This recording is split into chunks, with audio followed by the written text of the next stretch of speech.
মাহফিলে মাতাল সরকারের বিরুদ্ধে কথা বলা দরকার আছে না? না বলে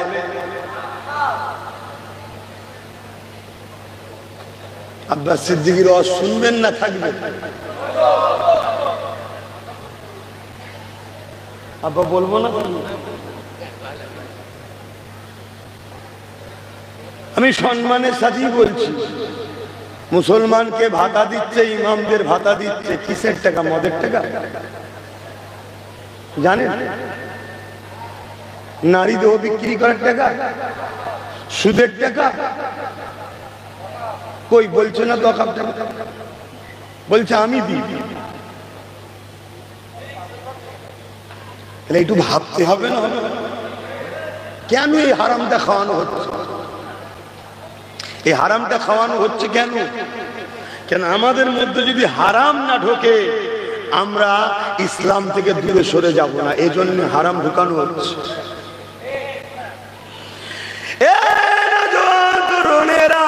ইসলাম আমাদেরকে চিনিয়ে দিয়েছে, একটা হলো প্রকাশ্য দুশমন আর একটা হলো ছদ্মবেশী দুশমন। আল্লাহ নবী জানিয়ে দিলে প্রকাশ্য দুশমনের থেকে ছদ্মবেশী দুশমন হলো বেশি ভয়ানক। প্রকাশ্য দুশমনকে চেনা যায়, তার বিরুদ্ধে লড়াই করে কামিয়াবি হওয়া যায়, কিন্তু বন্ধু সুরাতে কেউ যদি দুশমন হয় তাকে চেনা যায় না, তার বিরুদ্ধে লড়াই করাও সম্ভব হয় না। এই জন্য বলে দিয়ে যায় ইসলাম মুক্ত সমাজ গড়ার না, আমাদের প্রত্যেকটা আলেমদের ঘরে, প্রত্যেকটা ইমামদের ঘরে, প্রত্যেকটা ওয়াইজিনদের ঘরে মদের বিরুদ্ধে আওয়াজ তোলা দরকার। কেননা মদ মানুষের লিভারকে নষ্ট করে, মদ মানুষের কিডনিকে নষ্ট করে, মদ নারীদের সংসারগুলোকে নষ্ট করে। মদের জন্যই তো আজ আমার বাংলার বেটি তিলোত্তমা বোনটা আজকে মার্ডার হয়ে গেল। মদ যদি না থাকতো ওই বোনটা আজকে ডাক্তারি করতো, কিন্তু মদ আজকে আমার সমাজকে ধ্বংস করে দিচ্ছে। আর এই সরকারি ভাবে এই মদ মানুষের দৌড়ে দৌড়ে পৌঁছে দেওয়া হচ্ছে। এর বিরোধী করার নাম হলো ইসলাম। তুমি নামাজ পড়বে, মদের বিরোধী করবে না, রোজা রাখবে, মদের বিরোধী করবে না, হজ করবে, মদের বিরোধী করবে না। তাহলে রাসূলুল্লাহ হাদিসটা জেনে রাখা দরকার। আল্লাহ নবী জানিয়ে দিলেন দুই শ্রেণীর লোক জাহান্নামে যাবে। এক শ্রেণীর লোক হলো অন্যায় করার জন্য জাহান্নামে যাবে, আর এক শ্রেণীর লোক জাহান্নামে যাবে যে কিনা অন্যায়ের প্রতিবাদ করবে না। এই অন্যায়ের প্রতিবাদ না করার জন্য সেও যাবে জাহান্নামে। আজ মুসলিম যুব সমাজকেও মদের দিকে আসক্ত করছে, সমাজ আজকে নেশাতে আসক্ত হচ্ছে।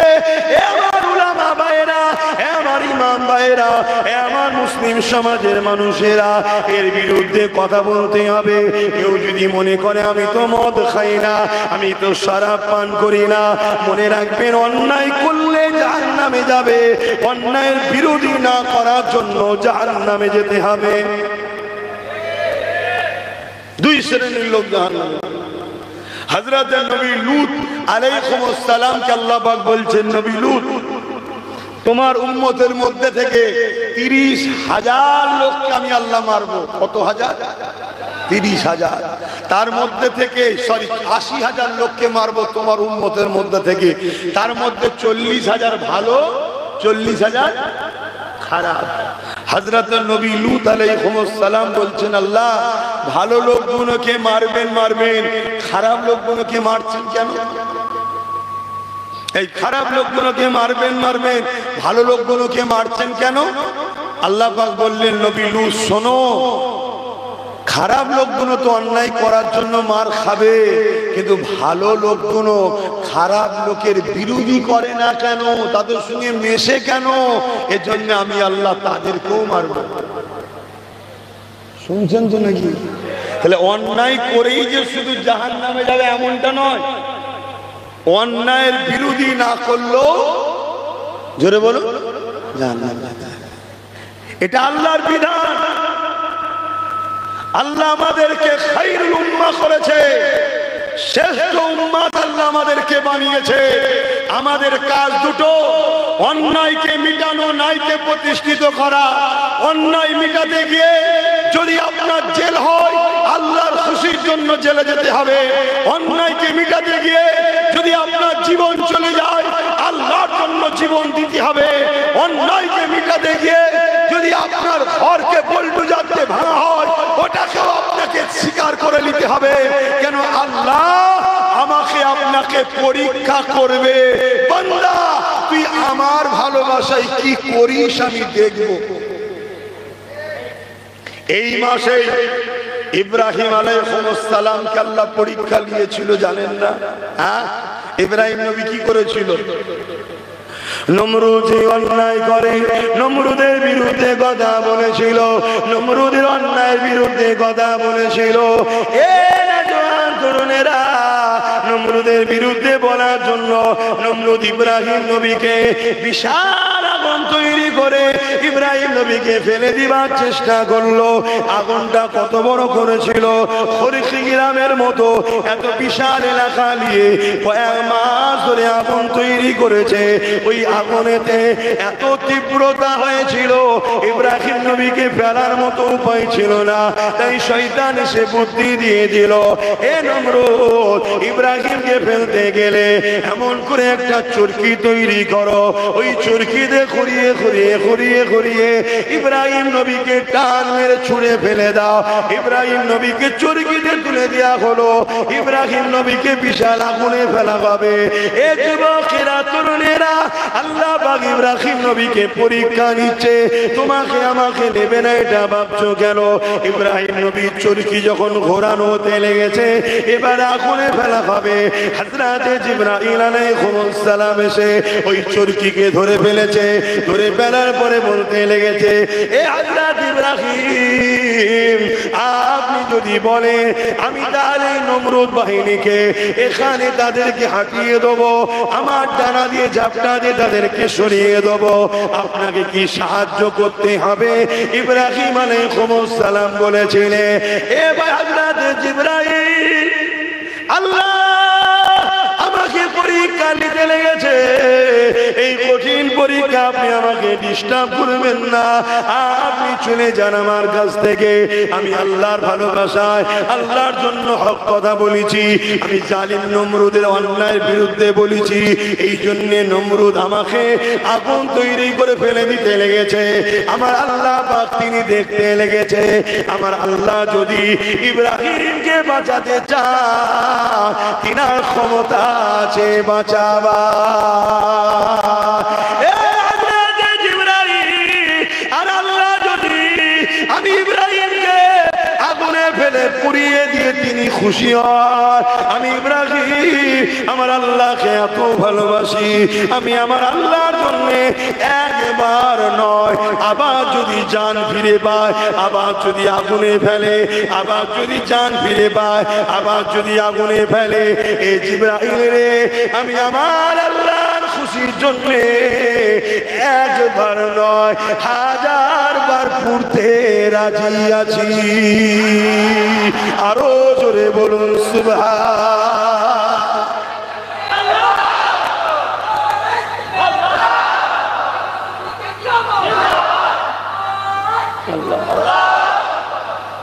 আমার আব্বা জানেরা, আমার আম্মা বোনেরা, ভাইরা, মাইকের আওয়াজে বুঝতে পারছেন তো?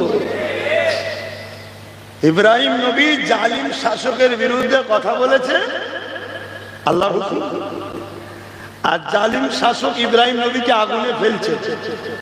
এমন সময় জিবরাইল আলাইহিস সালাম এসে হেল্প করতে চাইছে। জিবরাইল সাল্লামকে কি বলছে? আল্লাহ যদি ইব্রাহিমকে নিজে বাঁচাতে চান, বাঁচাতে পারেন, আর আগুনে যদি ফেলে আল্লাহ খুশি হয়, আমি কেমন দাস আল্লাহর, আল্লাহর খুশির জন্য আমি আগুনে পুড়তে কেন পারবো না? 100 বার পারবো। জোরে বলুন সুবহানাল্লাহ। আল্লাহ আমাদের পরীক্ষা নেবে না? হ্যাঁ, আমাদের পরীক্ষা শুরু হয়েছে। একদিকে এক জালিম বলছে ওয়াকফ আইন করে মসজিদ মাদ্রাসা দেবো, আবার আরেক দিকে আরেক জালিম বলছে দিল্লি গিয়ে আন্দোলন করো, এখানে নয়। দুইয়ের বিছখানে আমরা দাঁড়িয়ে আছি। কখনো মনে হচ্ছে ওকে হারাতে গেলে একে দরকার, আবার কখনো মনে হচ্ছে এ বেটা তো ওকেই আস্তে আস্তে আনছে খালি। এটাও আমাদের পরীক্ষা যে আমরা আল্লাহর উপরে ভরসা করি না এই জালিমের উপরে ভরসা করি, এটা আল্লাহ পরীক্ষা নিচ্ছে। পারে মুসলমান শুধু দাবি করলে হয়নি, হাজি দাবি করলে হয়নি, নামাজি দাবি করলে হয়নি। লাখো লাখো মুসলমান খুব শিগগিরই দেখেন না ইসলামে যে জিনিসটা হারাম, সেই হারাম বাড়ি বাড়ি বাড়ি বাড়ি পৌঁছানো হবে, লাখো লাখো মুসলমান খাবে। সম্প্রীতি বজায় করতে গিয়ে আল্লাহ দুশমন তৈরি হবে। আর বেঈমানরা তো চাইছে আমাদেরকে হারাম খাদ্য খাইয়ে বেঈমান বানাবার জন্য। কেন? যতক্ষণ আমাদের মধ্যে ঈমান থাকবে, সে যত বড় সুপার খাবার হোক না কেন আমাদেরকে মিটাতে পারবে না, পারবে না, পারবে না। জোরে বলুন সুবহানাল্লাহ। কেউ যদি কোন এমন জিনিসকে খায় যে জিনিসটা আল্লাহ ছাড়া অন্য কোন অংশীদারের শিরক হয়, এরকম জায়গার কোন যদি কিছু গিফট, কিছু খাবার সে যদি খেয়ে নেয়, সঙ্গে সঙ্গে তার ঈমান চলে যাবে, কাফের হয়ে যাবে। শুনছেন না? শোনেন? কই এ নিয়ে কোন হুজুরের মুখে কথা আছে? কোন ইমাম, কোন আলেম? সেই আব্বাস সিদ্দিকী বলবে। এরপর আমি আপনাদেরকে শ্রদ্ধার সাথে বলছি, আপনারা যদি বলতে নাও পারেন আমার বিরোধী করবেন না, আল্লাহর রাস্তা বলছি, এ জাতকে বাঁচাবার স্বার্থে বলছি। আজ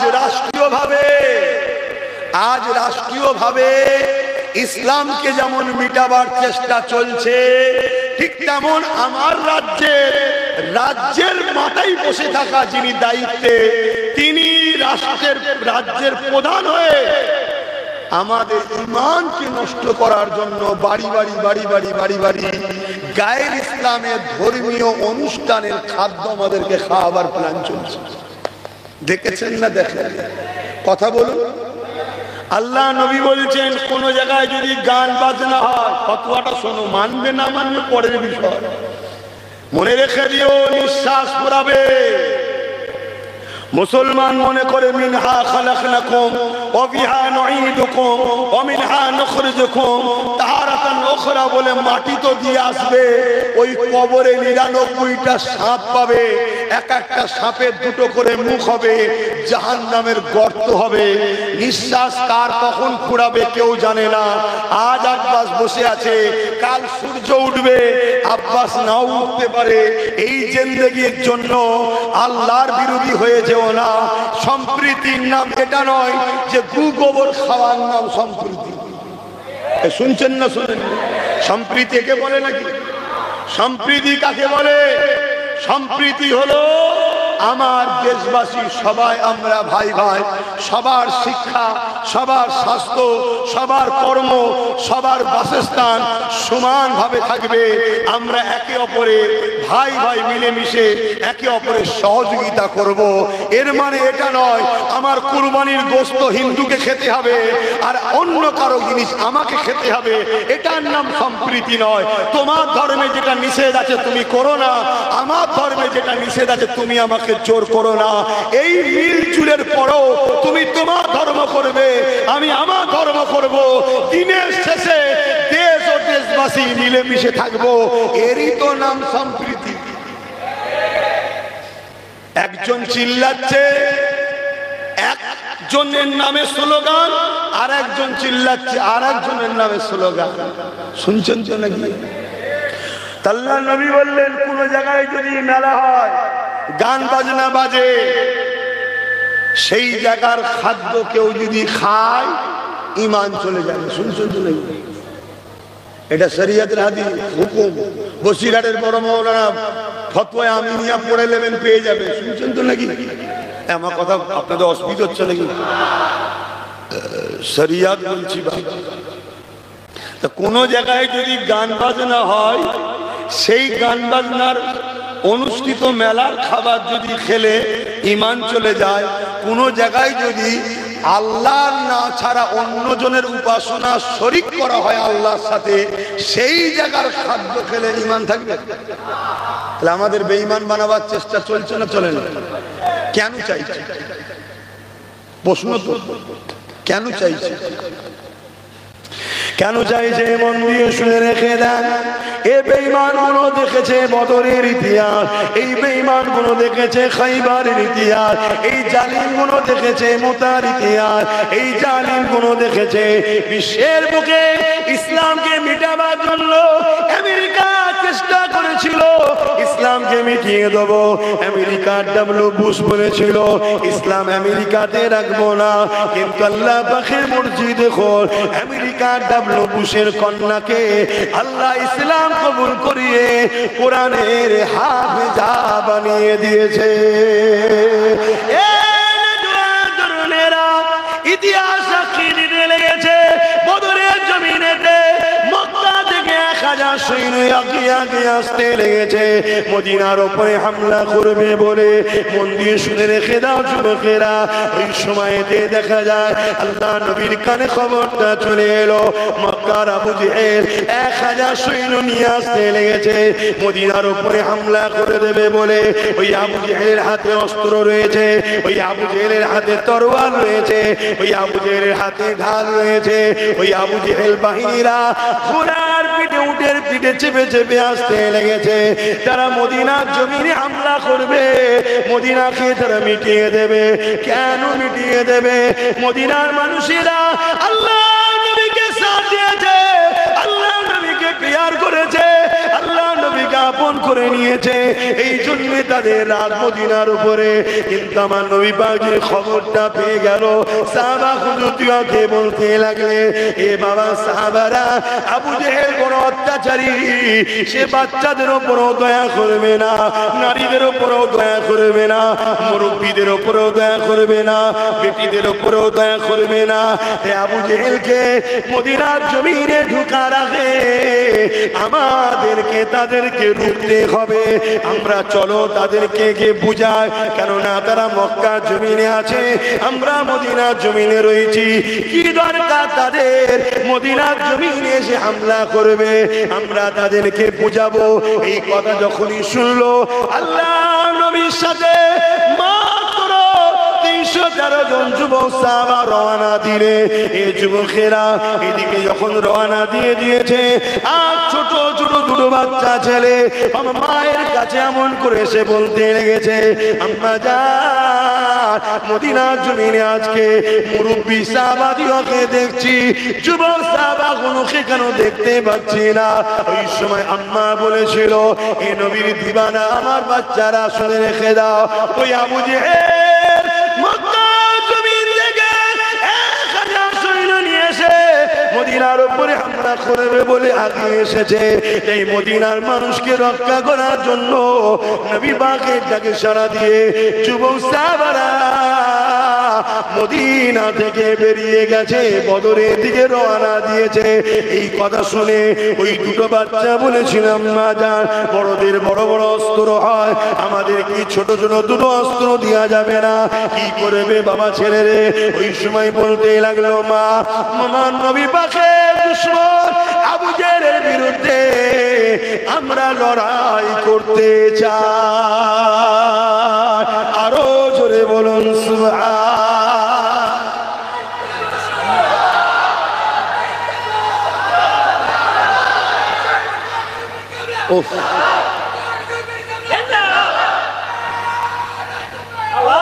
বাপেরা এর ভেতরে এত গরম হয়ে গেছে, আমি পুরো কিন্তু ভিজে যাচ্ছি। এই জামাটাই আবার আমার গায়ে শুকোবে, তাহলে বুঝতে পারছেন আমার হাল কি হচ্ছে। না পানি দেবেন না, আরো অবস্থা খারাপ হবে।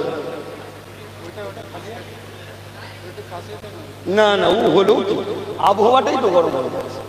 তা আমার অনেক ভাইরা তারা জান্নাতে ঢুকতে চাইছে, আপনারা একটু ঢুকতে দেবেন না? কি গো, জান্নাতীরা হিংসুক হয় নাকি? আমার ভাইরা ঢুকতে দেবেন না? তাহলে একটু যদি পারেন আগিয়ে কি আসেন না, একটু তাড়াতাড়ি। অনেক আলোচনা আছে, সময় আবার আমার অপেক্ষা করেন না। অনেক আলোচনা আছে, অনেক বলবো, আমার যতক্ষণ জান আছে আমি বলবো।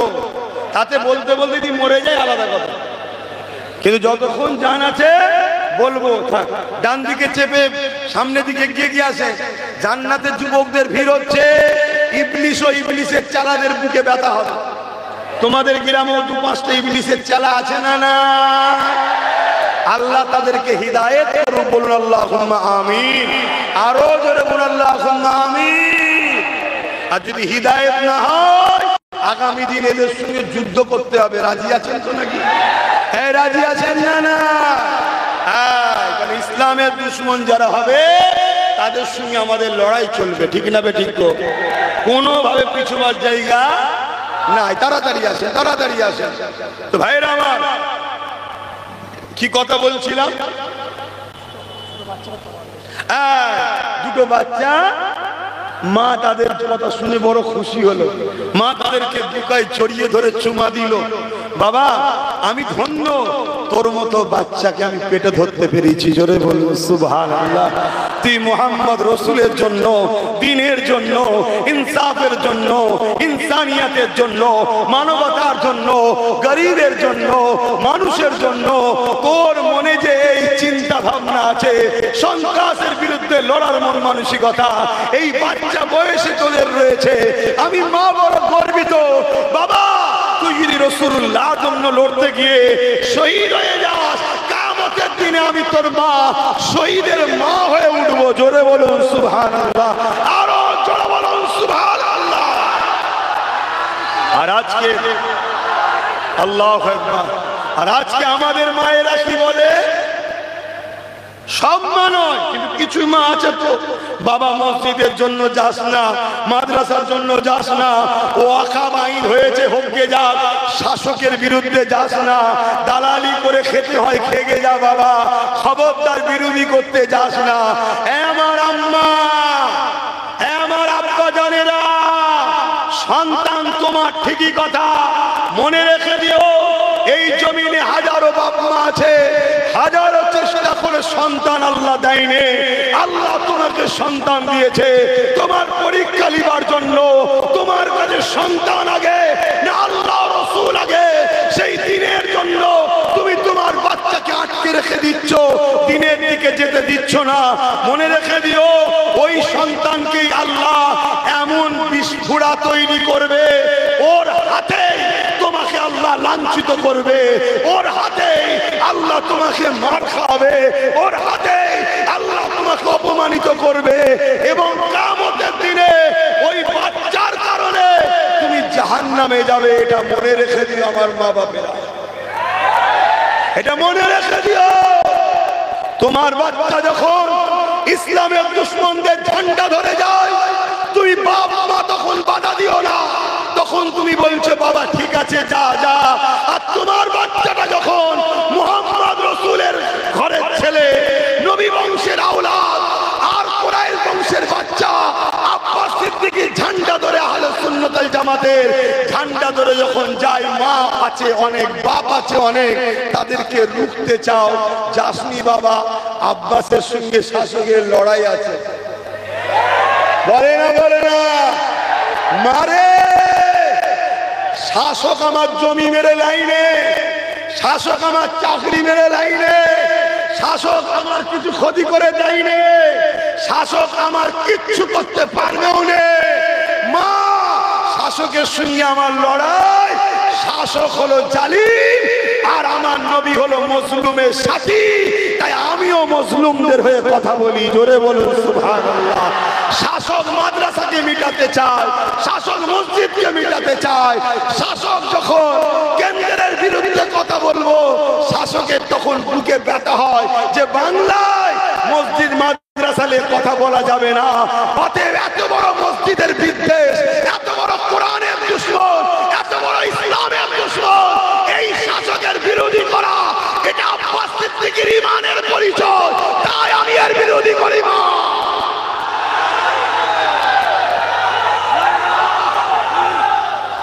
আজকে ভাইয়ের আমার, মায়ের আমার, বাপের আমার, হযরত ইব্রাহিম আলাইহিস সালামকে আল্লাহ পরীক্ষা নিয়েছিল, জানেন তো নাকি? এই মাসে কি বলেছিল? ইব্রাহিম তোমার সব থেকে প্রিয়টা আমার জন্য কোরবানি করো, জানেন তো নাকি সবাই? শোনো বন্ধু, দাড়ি থাকলেই মুসলমান নাকি? তাহলে শিখ পাঞ্জাবিরা তো আমাদের থেকে বড় মুসলমান। পাগড়ি থাকলেই মুসলমান তো নাকি? তাহলে শিখ পাঞ্জাবিরা তো আমাদের থেকে বড় মুসলমান। দাড়ি থাকলে পিরহান পাঞ্জাবি পরলে যদি মুসলমান হয়ে যায়, তাহলে আমার দেশের প্রধানমন্ত্রী কি? তারও তো দাড়ি খুব ভিআইপি। কিছুদিন আগে এমন সেজেছিল, আমি ভাবলাম আজ এই সবে বাবা হয়ে কোনো জায়গায় তসবিল হয়তো বসবে। দেখেছিলেন না? দেখেন না?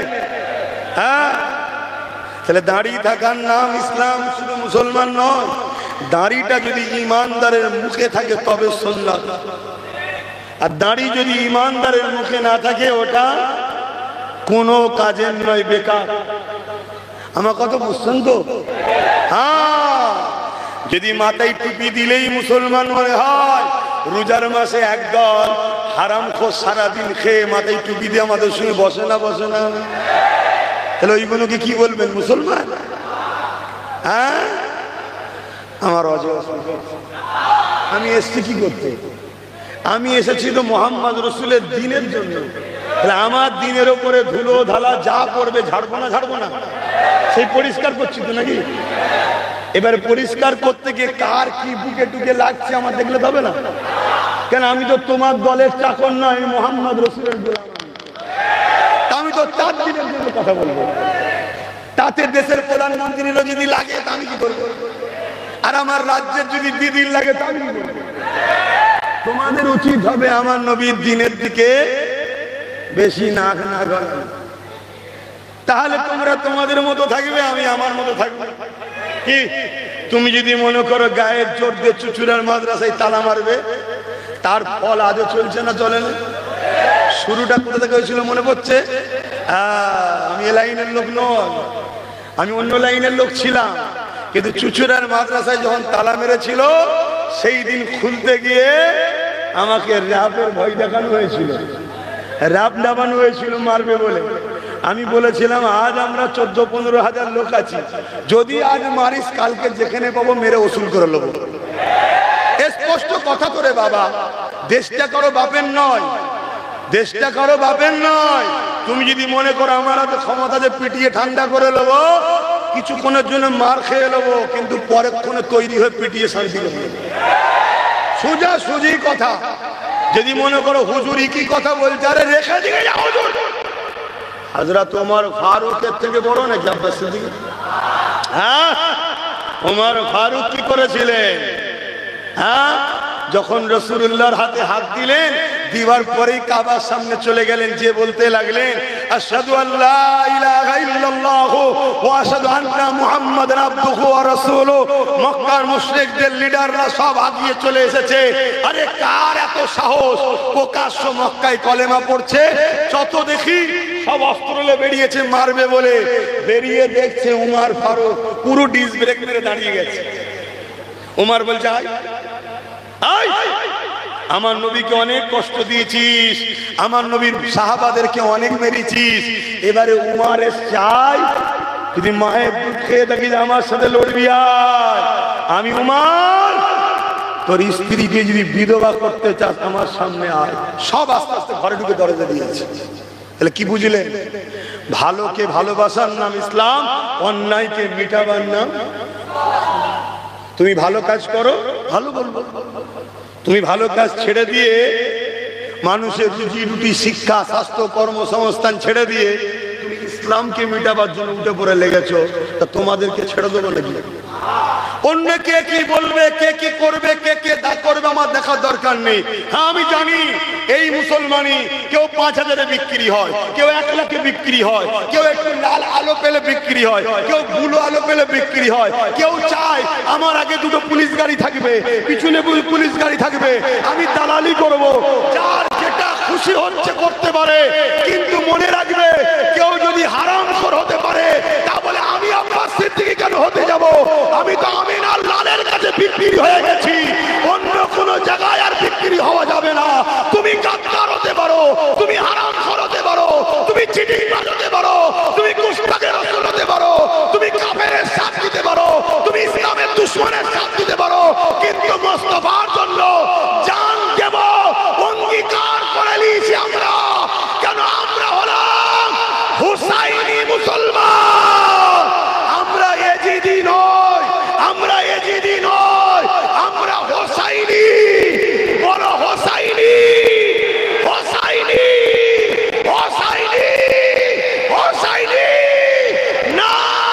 তাকবীর।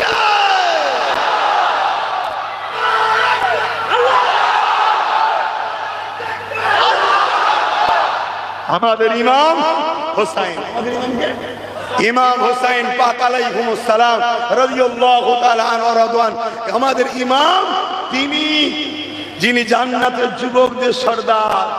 আমরা দুনিয়ায় যদি একবেলা খেতে পাই আর একবেলা শুকিয়ে চালিয়ে দেবো, একবেলা যদি না খেতে পাই আলহামদুলিল্লাহ বলবো, আর একবেলা খেয়ে ওটাও আলহামদুলিল্লাহ বলবো। যদি দুবেলা খেতে নাও পাই পানি খেয়ে চালিয়ে দেবো, তথাপিও এজিদের সঙ্গে হাত মিলাবো না।